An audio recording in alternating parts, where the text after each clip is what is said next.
नमस्ते दर्शकों, धर्म टाइम्स में आपका फिर से स्वागत है, जहां हम प्राचीन धरोहर के रहस्यों और आध्यात्मिक चमत्कारों को आपके सामने लाते हैं।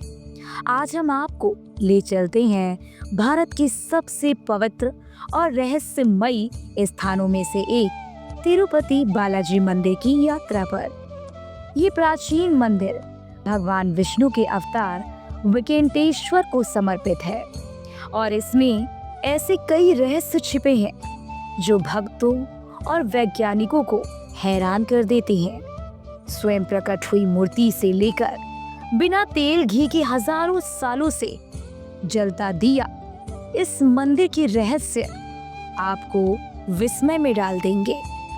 तो इस डॉक्यूमेंट्री को अंत तक जरूर देखें और अगर आप हमारे चैनल पर नए हैं तो सब्सक्राइब बटन दबाना ना भूलें। आपके लिए ये बस 1 सेकंड का काम है, लेकिन हमारे लिए एक बहुत बड़ा प्रोत्साहन। चलिए शुरू करते हैं तिरुपति बालाजी के रहस्यमयी संसार की सैर। तिरुपति बालाजी मंदिर का दिल है, इसका गर्भगृह जहां भगवान वेंकटेश्वर की मूर्ति विराजमान है। लेकिन ये पहला रहस्य है, ये मूर्ति किसी इंसान ने नहीं बनाई। माना जाता है कि ये स्वयंभू है, यानी ये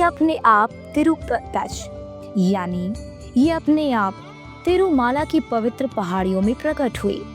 आखिर एक मूर्ति अपने आप में कैसे प्रकट हो सकती है? प्राचीन ग्रंथों के अनुसार भगवान विष्णु का ये दिव्य रूप कलयुग में मानवता को आशीर्वाद देने के लिए प्रकट हुआ। इस मूर्ति की दिव्य उपस्थिति इतनी शक्तिशाली है कि भक्त इसके सामने खड़े होकर एक अनोखा आध्यात्मिक जुड़ाव महसूस करते हैं। इस मूर्ति का एक आश्चर्यजनक रहस्य है, भगवान वेंकटेश्वर के हृदय पर माता लक्ष्मी की छवि दिखाई देती है। भक्त और पुजारी बताते हैं कि जब मूर्ति को स्नान कराया जाता है तो माता लक्ष्मी की आकृति हल्की सी दिखाई देती है। ये कैसे संभव है? ये रहस्य एक पौराणिक कथा से जुड़ा है, जिसमें माता लक्ष्मी एक घटना से क्रोधित होकर वैकुंठ छोड़कर पृथ्वी पर आ गई थी। भगवान विष्णु उनके पीछे आए और बाद में राजकुमारी पद्मावती से विवाह किया। माना जाता है कि माता लक्ष्मी और पद्मावती दोनों इस मूर्ति में समाहित है। उनके भगवान के साथ शाश्वत बंधन का प्रतीक है। ये दैवीय छवि हर किसी को हैरान करती है। ये सुनकर आप दंग रह जाएंगे। भगवान वेंकटेश्वर की मूर्ति को हर समय पसीना आता है, भले ही गर्भगृह में कई पंखे लगे हों। मंदिर के पुजारी बताते हैं कि वो नियमित रूप से मूर्ति से पसीना पोंछते हैं, लेकिन थोड़ी देर बाद फिर से पसीना दिखाई देता है। इस घटना का कोई वैज्ञानिक जवाब नहीं। क्या ये भगवान की जीवंत उपस्थिति का संकेत है? भक्त ऐसा ही मानते हैं और ये रहस्य मंदिर के दैवीय आकर्षण को और बढ़ाता है। एक और रोचक रहस्य है भगवान के बालों का। मूर्ति पर लगे बाल बिल्कुल असली लगते हैं, जो कभी उलझते नहीं और हमेशा चमकदार रहते हैं। किंवदंती के अनुसार ये बाल नीला देवी, एक गंधर्व राजकुमारी ने भेंट किए थे। जब एक चरवाहे की कुल्हाड़ी से भगवान के सिर पर चोट लगी तो नीला देवी ने अपने सुंदर लंबे बाल काटकर भगवान के सिर पर लगा दिया। भगवान विष्णु उनकी भक्ति से प्रसन्न हुए और घोषणा की कि जो भी तिरुपति में आकर अपने बाल दान करेगा उसकी हर मनोकामना पूरी होगी। यही कारण है यहाँ केश दान की परंपरा शुरू हुई, जिसमें लाखों भक्त अपने बाल भेंट करते हैं। ये रहस्य आपके रोंगटे खड़े कर देगा। मंदिर के आसपास कोई समुद्र या झील नहीं है, फिर भी भक्तों का कहना है कि जब वो मूर्ति के पास कान लगाते हैं तो समुद्र की लहरों की आवाज सुनाई देती है। ये कैसे संभव है?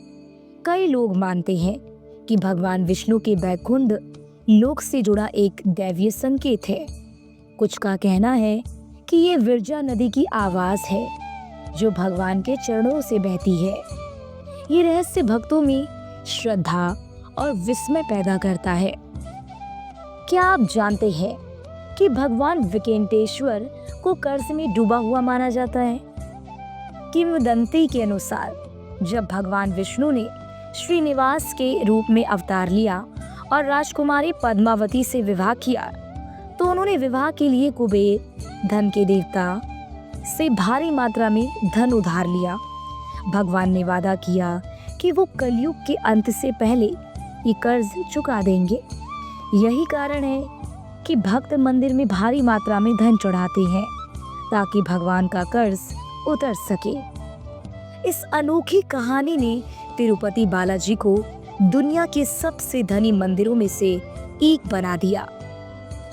भगवान विकेंटेश्वर को चढ़ने वाली हर चीज, दूध, फूल या अन्य सामग्री मंदिर से 23 किलोमीटर दूर एक गांव से आती है। लेकिन ये रहस्य है कि इस गांव का कोई नाम नहीं जानता और बाहरी लोगों का वहां प्रवेश वर्जित है। ये सामग्रियां कौन लाता है और कैसे मंदिर तक पहुंचती है, ये आज भी एक अनसुलझा रहस्य है जो मंदिर के आकर्षण को और बढ़ाता है। केशदान तिरुपति की सबसे प्रसिद्ध परंपराओं में से एक है। हर दिन लगभग 20,000 भक्त यहाँ अपने बाल भगवान को अर्पित करते हैं। मंदिर इन बालों को इकट्ठा करता है, जिन्हें साफ करके विग या हेयर एक्सटेंशन बनाया जाता है, जो विश्व स्तर पर बिकते हैं। अनुमान है कि मंदिर इन बालों से हर महीने लगभग 20 लाख रुपए कमाता है, जिसका उपयोग दान और सामाजिक कार्यों के लिए होता है। बालों का दान अहंकार को भगवान के चरणों में समर्पित करने का प्रतीक माना जाता है। सबसे हैरान करने वाला रहस्य, एक दिया जो मूर्ति के सामने हजारों सालों से बिना तेल या घी के जल रहा है। किसी ने नहीं जलाया, बल्कि ये स्वयं जल उठा था। कई शोधकर्ताओं ने इसके पीछे के रहस्य को जानने की कोशिश की, लेकिन आज तक कोई जवाब नहीं मिला। ये दिया मंदिर के बैकुंठ होने का प्रमाण माना जाता है। तिरुपति का लड्डू प्रसाद भी अपने आप में एक रहस्य है। किंवदंती है कि जब भगवान विकेंटेश्वर की मूर्ति स्थापित की जा रही थी, तब पुजारी नहीं समझ पा रहे थे कि भगवान को भोग में क्या चढ़ाया जाए। तभी एक बूढ़ी माँ लड्डुओं की थैली लेकर आई। उसे प्रथम नैवेद्य के रूप में अर्पित करने को कहा। लड्डुओं का स्वाद इतना अनोखा था कि पुजारी हैरान रह गए। जब उन्होंने उस माँ से रेसिपी पूछी तो वो कुछ ही पलों में अंतर ध्यान हो गई। माना जाता है कि ये स्वयं माता लक्ष्मी थी, जिन्होंने प्रसाद का संकेत दिया। तब से तिरुपति में ये लड्डू बनाए जाते हैं, जो स्वाद और पवित्रता में बेजोड़ हैं। तिरुपति बालाजी मंदिर का सटीक निर्माण काल निर्धारित करना मुश्किल है, क्योंकि ये प्राचीन काल से अस्तित्व में है। इसका उल्लेख 4वीं से 9वीं शताब्दी के बीच पल्लव, चोल, पांड्य राजवंशों के शासन काल में मिलता है। पल्लव राजाओं को मंदिर के प्रारंभिक निर्माण का श्रेय दिया जाता है। चोल और पांड्य राजवंशों ने मंदिर की संरचना को विस्तार दिया और भव्य नक्काशी जोड़ी। विजयनगर साम्राज्य के राजा कृष्णदेवराय ने 14वीं और 15वीं शताब्दी में कई गोपुरम और मंडप बनवाए। मंदिर का वर्तमान स्वरूप मुख्य रूप से विजयनगर काल में विकसित हुआ। बाद में क्षेत्रीय नवाबों और ब्रिटिश काल में भी मंदिर को संरक्षण मिला, लेकिन इसका निर्माण किसने करवाया, ये आज भी रहस्य है। तिरुपति बालाजी मंदिर सिर्फ एक धार्मिक स्थल नहीं, बल्कि रहस्यों और चमत्कारों का खजाना है। यहाँ हर साल 4 करोड़ भक्त दर्शन के लिए आते हैं, अपनी मनोकामनाएं लेकर, और भगवान के विकेंटेश्वर उनके दुखों को हरने और उनके जीवन को खुशियों से भर देते हैं।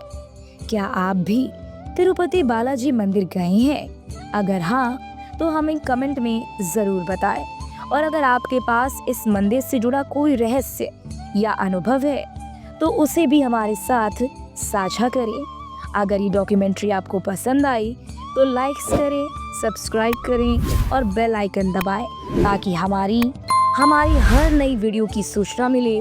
हम जल्द ही मिलेंगे एक और रहस्यमयी और दिलचस्प कहानी के साथ। तब तक के लिए नमस्ते और जय श्री वेंकटेश्वरा।